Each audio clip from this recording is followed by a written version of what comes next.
পাকা আম দিয়ে মালপোয়া বানাবো। এটা খেলে থামতেই পারবেন না, বাইরে থেকে কিনতে ভুলে যাবেন। 10 মিনিটে এমন নরম মালপোয়া একবার বানালে বারবার বানাতে মন চাইবে। এই রেসিপিটা না জানলে বড় মিস করবেন। পাকা আম দিয়ে আজ বানাচ্ছি দারুণ মিষ্টি মালপোয়া। মালপোয়া তৈরির জন্য আমি আজকে মাত্র 2টো আম নিয়েছি। আমটা ছুলে আমি মাঝখানের বোটাটা ফেলে দিয়েছি আর টুকরো করে নিয়েছি। ঠিক এই ব্লেন্ডারে ব্লেন্ড করেও নিয়েছি আজকে আমি। আমটা ব্লেন্ড করার পর আমি কিছু সামান্য চালের গুঁড়ি আর আটা মিক্স করেছি। আপনি যেটুকু তৈরি করবেন ঠিক সেটুকুই আপনি এগুলো মিক্স করে নেবেন আপনার মতো করে। চালের গুঁড়ি মিক্স করে কমপক্ষে 1 ঘন্টা ঠিক এইভাবে রেখে দিতে হবে। মালপোয়াটা তৈরি করার আগে আগে ডিমটা ভালো করে ফিটিয়ে প্রয়োজন মতো আটাটাও আমি মিক্স করে নেব। মালপোয়া তৈরিতে কোনো ধরনের বেকিং সোডা আর বেকিং পাউডারের কোনো প্রয়োজন নেই। মালপোয়া তৈরির জন্য ব্যাটাটা ঠিক এইভাবে এমনভাবে সুন্দর হতে হবে। চামচ দিয়ে বারবার ঘুরিয়ে নিচ্ছি আর দেখছি আমার ব্যাটা কত সুন্দর হয়েছে। রেডি করা ব্যাটা এবার মালপোয়া বানানোর জন্য রেডি। গরম কড়াইয়ে ঠিক এইভাবে আমি তেলটাও ঢেলে দিয়েছি। তেলটা গরম না হওয়া পর্যন্ত আমি শুধু তেলের দিকে তাকিয়েছিলাম কখন তেলটা গরম হবে আর আমার ব্যাটা তৈরি করা যেটা সেটা দিয়ে আমি মালপোয়া রেডি করব। মাপ মতো তেলের মধ্যে ছেড়ে দিলাম আর ব্যাটাটা এতটাই সুন্দর হয়েছিল আর আমার মালপোয়ার দিকে তাকালেই আমি যে মালপোয়ার প্রেমে পড়ে যাচ্ছি। এতটাই সুন্দর ফুলকো হয়ে যাচ্ছে। ফুলকো মালপোয়ার প্রেমে যে কেউ পড়ে যাবে, এতটাই সুন্দর আর কেমন ডুবডুবে ফুলে যাচ্ছিল। আমের সুঘ্রাণ তো আছেই, তার সাথে দৃষ্টিনন্দন এমন কালারফুল মালপোয়া চোখের সামনে তেলে ধুপধুপ করে উড়ে বেড়াচ্ছে, কি সুন্দর দেখাচ্ছে। তেলে ছাড়ার পর আমার মালপোয়াটি এতটাই ফুলকো হয়ে গেছে, আমার খুব ভালো লাগছে আর তৃপ্তিও লাগছে। আমার তৈরি করা বেতাটা এত ভালো ছিল যার কারণে আমার ফুলকো মালপোয়াটা এতটাই সুন্দর হয়েছে। ছোট পাখিরা, তার মানে আমার ছোট বাচ্চারা খুবই পছন্দ করে আমের এই ধরনের মালপোয়া। এর মধ্যে ওদের জন্য আমি কয়েকবারই তৈরি করে দিয়েছি, তারপরও আজকে আমি রেসিপিটা দিলাম আমার প্রিয় বন্ধুদের জন্য। ওরা যাতে ওদের যদি এমন মালপোয়া খেতে ইচ্ছে করে তাহলে মাত্র 10 মিনিটেই তৈরি করে খেতে পারে। এগুলো তৈরি করতে খুব একটা সময়ের ব্যাপার হয় না, আবার খুব খরচেরও ব্যাপার হয় না। এই আমের সিজনে আমাদের প্রত্যেকের বাড়িতে কিছুটা হলেও পাকা আম থেকে যায়। পাকা আম দিয়ে অনায়াসে এই ধরনের ফুলকো মালপোয়া সহজ পদ্ধতি তৈরি করে নেওয়া যায়। এটা হচ্ছে অতি সাধারণ সহজ ঘরোয়া রেসিপি, যে কেউ তৈরি করে খেতে পারবে। আজকে আমি যেভাবে রেডি করেছিলাম সবগুলো অনেক সুন্দরভাবে ফুটিয়ে তোলার চেষ্টা করেছি। কোনো অংশই স্কিপ করা হয়নি আর কোনো অংশই স্কিপ ভাবে আমি তুলে ধরিনি। এই রেসিপি আপনার যদি পছন্দ হয় তাহলে আপনি এক্ষুনি রেডি হয়ে এক্ষুনি কয়েক মিনিটের মধ্যে এটা তৈরি করে খেতে পারবেন আর ঘরের সদস্যদের খাওয়াতেও পারবেন। এক করে আমার ফুলকো মালপোয়াগুলো তৈরি হচ্ছে আর দেখতে কি সুন্দর। তেলে ছাড়ার পর নিজে নিজে ফুলে যাচ্ছে আর উল্টে দেখি উল্টোটাও খুব সুন্দর হচ্ছে। নিজের কাজের সফলতা যদি নিজের চোখে দেখতে পাওয়া যায় না তাহলে আনন্দ মনে ধরে না, মনের খুব তৃপ্তি পাওয়া যায়। আমার পরিবারের সদস্যরা তো এই ধরনের মালপোয়া খুবই পছন্দ করে আর আমের সিজনে আসলে কত নানান ধরনের আমের তৈরি জিনিস আমি ওদেরকে তৈরি করে দেই। আমের সিজনে এই আমের টেস্টটা নেওয়ার জন্য সঠিকভাবে সঠিক মাপে এই ধরনের মালপোয়া যে কেউ তৈরি করে খেতে পারবে। তবে সচেতনভাবে ব্যাটাটা খুব সুন্দর করে তৈরি করতে হবে। এই তৈরি করা ব্যাটাটা হচ্ছে খুব যত্ন সহকারে সবকিছু সংমিশ্রণে এবং মসৃণভাবে তৈরি করা প্রয়োজন। একদিন আমার বাচ্চার বাবা আমাকে জিজ্ঞেস করছিল, তুমি এত সুন্দর সুস্বাদু কেমন করে আমের মালপোয়া তৈরি করলে?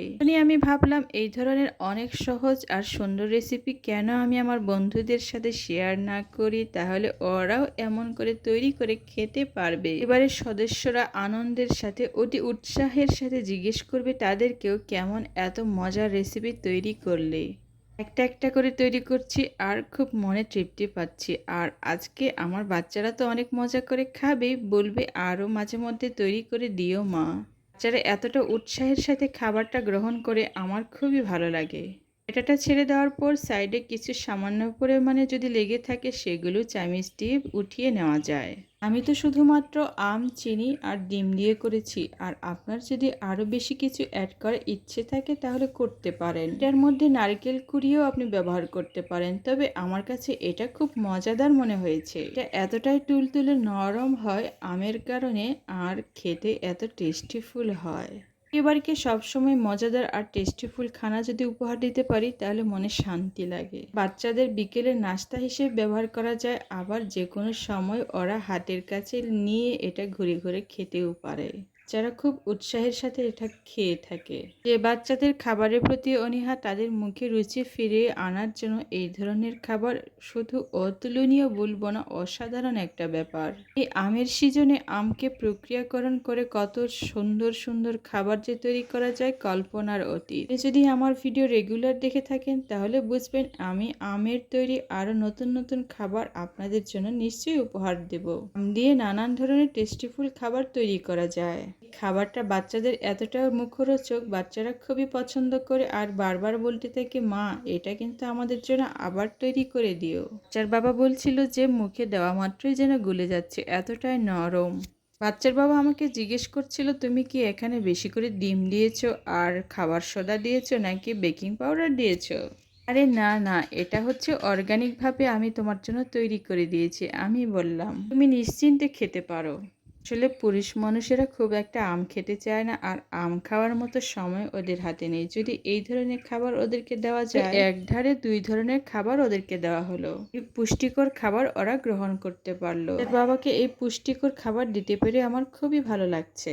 তৈরি করা ব্যাটাটি এতটাই সুন্দর হয়েছিল, আমার প্রতিটি পিঠাই খুব সুন্দরভাবে ফুলকো হয়ে যাচ্ছে আর তৈরি কালারটা খুবই সুন্দর। এই খাবারটি বাচ্চাদের জন্য বিকেলের খাবার হিসেবে খুবই ভালো। এই সিজনে এই ধরনের খাবার যদি না খাই তাহলে কি হয়? বরাবরই আমরা বাহির থেকে খাবার সার্ভ করে থাকি আমাদের পরিবারের জন্য। বাহিরের খাবার না খেয়ে আমরা যদি ঘরে এমন পুষ্টিকর খাবার তৈরি করতে পারি তাহলে পরিবারের জন্য অনেক উপকারের। মুখরোচক খাবার তৈরি করা আর এইভাবে যদি পুষ্টিকর খাবার আমাদের রান্নাঘরেই তৈরি করা যায় তাহলে বাহিরের খাবার আমরা নিয়ে আসবো কেন ঘরের ভিতর? বাহিরের খাবারকে না বলুন, আর ঠিক এইভাবে পুষ্টিকর খাবার আমাদের নিজেদের ছোট্ট রান্নাঘরেই তৈরি করে ফেলুন। এক এক করে সবগুলো আমার ভাজা প্রায় কমপ্লিট হয়ে যাচ্ছে আর অনেক কালারফুলগুলো আমার খুবই সুন্দর লাগছে। এটাতে কোনো ধরনের ফুড কালার ব্যবহার করা হয়নি, আমের নিজস্ব কালার পিঠাটাকে আরও কালারফুল করে ফেলেছে। কোনো ধরনের ফুড কালারের কোনো প্রয়োজন নেই। আমের যে নিজস্ব একটা কালার আছে ওই কালারটা দিয়ে আমার খাবারটা, আমার এই ফুলকো মালপোয়াটা এত কালারফুল হয়েছে। সর্বশেষ যে ব্যাটা ছিল সেটা দিয়েও আমি অনেক মজাদার খাবার তৈরি করে ফেলেছি। খাবারগুলো আমার এতটাই সুন্দর আর ফুলকো ছিল, রান্না করার পর ঠিক এইভাবে অনেক সুন্দর আর তুলতুলে আমি প্রস্তুত করতে পেরেছি আমার পরিবারের জন্য। যারা এইবার বলছিল তুমি তো রেডি করেই ফেলেছো, এবার আমাদের খাবারটা দেও, আমি ওদের জন্য খাবারটা রেডি করলাম, ওরা খাওয়ার জন্য রেডি। আমার পরিবারের সব থেকে যে ছোট্ট টুকটুকি ছিল সেও কামড়িয়ে খেতে পারছে, এতটাই নরম। এর স্মেলটা, ফ্লেভারটা এতটাই সুন্দর ছিল, শুধু পাকা আমের সেই স্মেলটা পাচ্ছিলাম। আমার ভিডিওটি শুরু থেকে শেষ পর্যন্ত দেখেছেন তাদের প্রত্যেকেই অনেক অনেক ধন্যবাদ। আর যদি ভিডিওটি ভালো লাগে অবশ্যই সাবস্ক্রাইব করতে ভুলবেন না, কমেন্ট করে জানাতে ভুলবেন না পাকা আমের মালপোয়া আপনাদের কেমন লেগেছে আর কেমন খেতে হয়েছে। যারা ভিডিওটি দেখেছেন তাদের প্রত্যেকে অনেক ধন্যবাদ। আপনারা পাশে আছেন বলেই আমার পরিবারটা আস্তে আস্তে অনেক বড় হয়ে যাচ্ছে। সবাইকে অনেক ধন্যবাদ।